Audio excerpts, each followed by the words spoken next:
Kia ora koutou MBR whānau, and welcome to another instalment of the Te Ohanga Māori column, where we focus on economic issues facing Māori and Māori businesses. This week I'm joined by Holly Bennett, who has the issue of so-called brown-cladding in her sites. Good afternoon. Kia ora. Well, first things first, for the uninitiated, what is brown-cladding? So brown cladding is similar to the concept of black cladding, and it's the idea that non-Indigenous organisations use Indigenous people to help them access procurement that they might not otherwise be able to access, or contracts that they might not otherwise be able to access. That, in a nutshell, is what brown cladding is. Do we see much of that in New Zealand? So it's something that I only came across in 2021, and before then I hadn't really heard about it, and that's because Aotearoa is pretty new to the social procurement game. But the more I think about it and the more I watch the business landscape, the more I get the sense that it's happening. Without naming names, because I suspect you may not want to, but what would an example of that actually look like? So one of the biggest things that I see are organisations that suddenly have this interest in Te Ao Māori or Te Ohanga Māori that they've never had before, and suddenly they're standing up teams that are Kaupapa Māori teams within their organisations, being led by amazing leaders that we have across Te Ao Māori. But my question always is this: what need are you trying to fulfill? Because there's many small businesses or small to medium businesses that have Kaupapa Māori at their heart that have never needed procurement rules to drive them in that direction. So with that, I'm just keen to hear what you see being the problem with this. What's the consequences of this brown cladding, as it's, I assume it's carried out by big corporate institutions? I mean, I wouldn't just say it just happens by big multinationals, and those kind of institutions are ones that I think about, but it can happen on a smaller scale.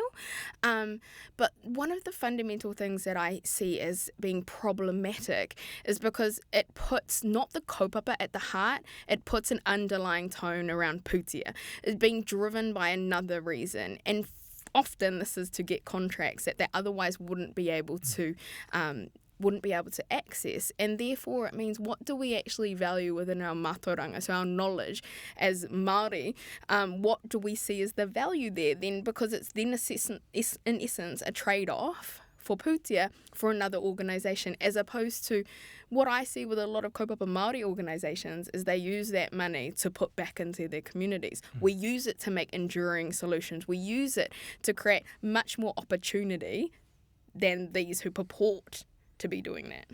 How has Australia approached this issue? Because this is something you write about in your column.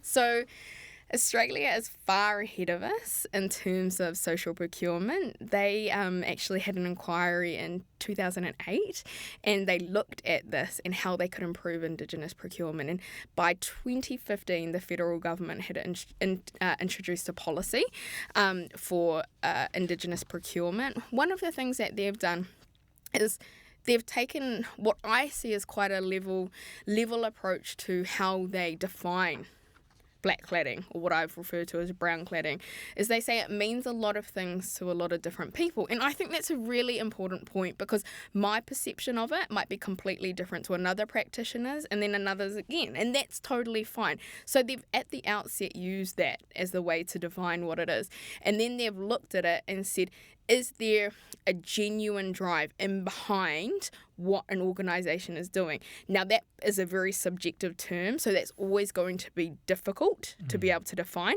but at least what they've done is put some parameters around it. We have nothing in Aotearoa. We don't have a reporting system. We have nothing. Yeah, look, that Australian approach, is that enshrined in regulation, or is this some sort of like a code of conduct that's been adopted?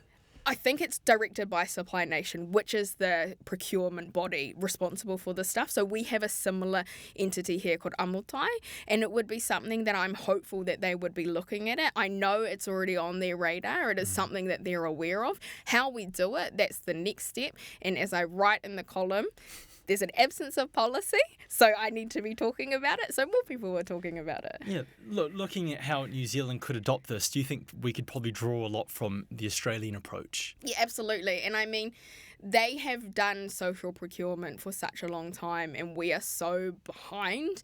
And I would say that if we want to get up to where we need to be quickly, we can draw learnings from them. Of course, we'd never do a drag and drop because we don't have the same situation here in Aotearoa than they do in Australia.